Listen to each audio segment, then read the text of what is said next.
என்ன காயமான போதும் என் மேனி தாங்கிக் கொள்ளும் உந்தன் மேனி தங்காது சிந்தேனே.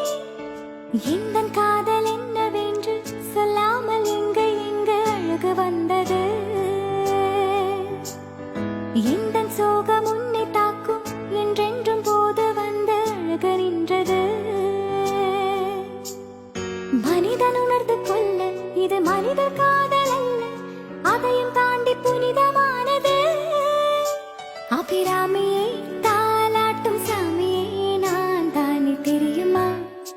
சிவகாமியே சிவனில் நீயும் பாதியே உனக்கு புரியுமா? அபிராமி லாலியே லாலி லாலியே சிவகாமி